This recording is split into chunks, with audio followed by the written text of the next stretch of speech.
एक सेठ जी बहुत ही दयालु थे। धर्म कर्म में यकीन करते थे। उनके पास जो भी व्यक्ति उधार मांगने आता वे उसे मना नहीं करते थे। सेठ जी मुनीम को बुलाते और जो उधार मांगने वाला व्यक्ति होता उससे पूछते, भाई तुम उधार कब लौटाओगे, इस जन्म में या फिर अगले जन्म में?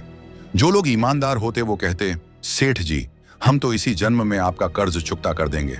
कुछ लोग जो ज्यादा चालक व बेईमान होते वे कहते, सेठ जी हम आपका कर्ज अगले जन्म में उतारेंगे। और अपनी चालाकी पर वे मन ही मन खुश होते कि क्या मूर्ख सेठ है, अगले जन्म में उधार वापसी की उम्मीद लगाए बैठा है। ऐसे लोग मुनीम से पहले ही कह देते कि वो अपना कर्ज अगले जन्म में लौटाएंगे और मुनीम भी कभी किसी से कुछ पूछता नहीं था। जो जैसा कह देता मुनीम वैसा ही बही में लिख लेता। एक दिन एक चोर भी सेठ जी के पास उधार मांगने पहुंचा। उसे भी मालूम था कि सेठ अगले जन्म तक के लिए रकम उधार दे देता है। उस चोर का मकसद उधार लेने से अधिक सेठ की तिजोरी को देखना था। चोर ने सेठ से कुछ रुपए उधार मांगे। सेठ ने मुनीम को बुलाकर उधार देने को कहा।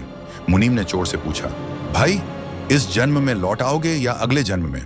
चोर ने कहा, मुनीम जी मैं यह रकम अगले जन्म में लौटाऊंगा। मुनीम ने तिजोरी खोलकर पैसे उसे दे दिए। चोर ने भी तिजोरी देख ली और तय कर लिया कि इस मूर्ख सेठ की तिजोरी आज रात में उड़ा दूंगा। रात में ही चोर सेठ के घर पहुंच गया और वहीं भैंसों के तबेले में छिपकर सेठ के सोने का इंतजार करने लगा। अचानक चोर ने सुना कि भैंसें आपस में बातें कर रही हैं और वह चोर भैंसों की भाषा ठीक से समझ पा रहा है। एक भैंस ने दूसरी से पूछा, तुम तो आज ही आई हो ना बहन? उस भैंस ने जवाब दिया, हाँ आज ही सेठ के तबेले में आई हूँ। सेठ जी का पिछले जन्म का कर्ज उतारना है। और तुम कब से यहाँ हो? उस भैंस ने पलटकर पूछा तो पहले वाली भैंस ने बताया, मुझे तो 3 साल हो गए हैं बहन। मैंने सेठ जी से कर्ज लिया था, यह कहकर कि अगले जन्म में लौटाऊंगी। सेठ से उधार लेने के बाद जब मेरी मृत्यु हो गई तो मैं भैंस बन गई और सेठ के तबेले में चली आई। अब दूध देकर उसका कर्ज उतार रही हूँ। जब तक कर्ज की रकम पूरी नहीं हो जाती तब तक यहीं रहना होगा।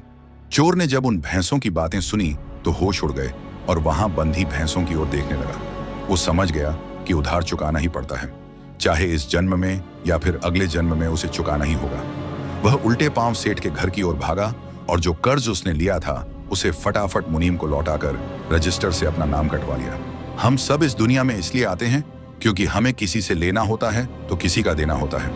इस तरह से प्रत्येक को कुछ न कुछ लेने देने के हिसाब चुकाने होते हैं। इस कर्ज का हिसाब चुकता करने के लिए इस दुनिया में कोई बेटा बनकर आता है तो कोई बेटी बनकर आती है, कोई पिता बनकर आता है तो कोई माँ बनकर आती है, कोई पति बनकर आता है तो कोई पत्नी बनकर आती है, कोई प्रेमी बनकर आता है तो कोई प्रेमिका बनकर आती है, कोई मित्र बनकर आता है तो कोई शत्रु बनकर आता है, कोई पड़ोसी बनकर आता है तो कोई रिश्तेदार बनकर आता है।